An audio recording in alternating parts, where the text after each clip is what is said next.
You know, we hear the word narcissist thrown around all the time, right? Especially when someone posts like way too many selfies.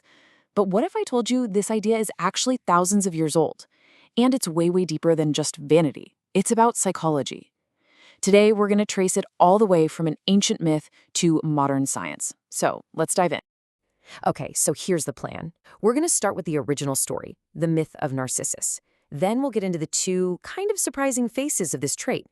After that, we'll look at when it actually becomes a full-blown disorder, figure out where it even comes from, and then we'll tackle the big question. Can a narcissist actually change? All right, first up, let's go all the way back to the beginning, to this really tragic story from ancient Greece, the one that gave us the word Narcissism in the first place. Yeah, I mean, think about it. Way, way before anyone even thought of a selfie, the ancient Greeks and Romans had this myth about a guy who was just a little too into his own reflection. His name was Narcissus, and he was this incredibly handsome young man, supposedly looking for someone to love. So this story goes, he cruelly rejects this poor nymph named Echo, and then he stumbles across a river, sees his own reflection, and he's just captivated, totally mesmerized. He couldn't tear himself away. He literally fell in love with his own image. And he stayed there, staring, until he eventually drowned. And they say that right where he died, a flower popped up. The Narcissus. It's a pretty powerful story, right? A serious warning about self-obsession. And you know what? That ancient myth, it's the perfect setup for how we think about narcissism today in psychology. This isn't just, a simple character flaw. Psychologists see it as a whole collection of traits, all centered around this hugely inflated, grandiose self-image. To a narcissist, they're just better, smarter, better looking, more important than everyone else. And because of that, they feel like they deserve special treatment. It's a core belief. Okay, but here's where things get a little more interesting, a little more complicated. Narcissism isn't just one thing. It's not a one-size-fits-all deal. Psychologists have actually identified two really different types, two faces of this trait. And honestly, knowing the difference is super important. So let's break them down. So on one hand, you've got grandiose narcissism. This is the one we all think of, right? The loud, extroverted, dominant type, always seeking attention, always wanting power. The life of the party, but in a look-at-me kind of way. But then there's the other side, vulnerable narcissism. And these folks can be quiet, even reserved. But don't let that fool you. Underneath it all, they have that exact same powerful sense of entitlement, and they are so easily threatened or hurt by criticism. And here's the thing, it doesn't really matter which type we're talking about. The dark side of narcissism, it pretty much always comes out. That core selfishness can lead to some really bad stuff, like leaders making reckless decisions or partners being unfaithful. But the real danger, the minute you challenge that massive ego, that inflated view they have of themselves, watch out. They can get incredibly resentful, even aggressive. So what happens when this isn't just a part of someone's personality anymore? When this pattern of thinking and behaving becomes totally extreme, all-consuming, well, that's when it crosses a line. It's no longer just a trait. It becomes a clinical psychological disorder.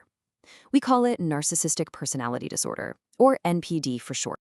And there's this really powerful way to think about NPD. It's like a disease where the person who has it, they actually feel pretty good. But everyone else around them is the one who suffers, They might feel on top of the world, but they're leaving this week of pain and chaos for their family, their friends, their colleagues, everyone. So while the trait of narcissism is on a spectrum, we all have a little bit of it. The full-blown disorder, NPD, is much rarer. It affects maybe 1% to 2% of the population. We see it diagnosed more often in men, and it's a diagnosis they only give to adults. And that's because, let's be honest, a little bit of self-centeredness is kind of normal when you're a kid, right? It's part of growing up. So what does it actually take to get an official NPD diagnosis? Well, you're looking for a few key things. First, that grandiose view of themselves. Second, a serious problem with empathy, like a real inability to put themselves in someone else's shoes. Third, that huge sense of entitlement. And fourth, this bottomless pit of a need for admiration and attention. And it's considered a disorder when these things are so extreme that they just wreck a person's life, causing massive problems at work, in relationships, you name it. Which, of course, brings us to the million-dollar question. Where does this even come from? What makes someone narcissistic? Is it in their genes? Is it how they were raised? Or is it something about the culture we all live in? Yeah, so what does cause narcissism? Let's take a look at the science. And no surprise here if you follow psychology, The answer is complicated. It's not just one thing. It's more like a complex cocktail of a bunch of different factors.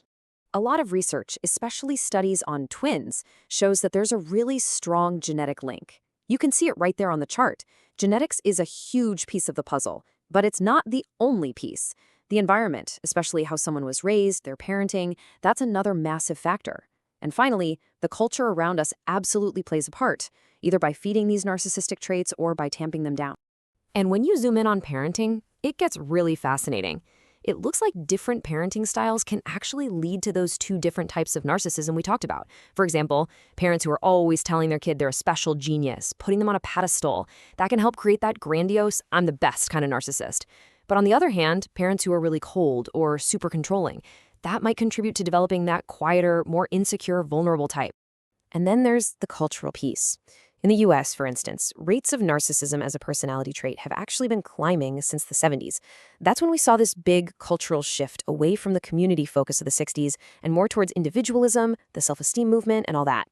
And today, well, you've got social media, which is basically a perfect platform for self-promotion. The jury's still out on whether social media causes narcissism or if it just gives existing narcissists a really powerful tool to get the attention they've always wanted.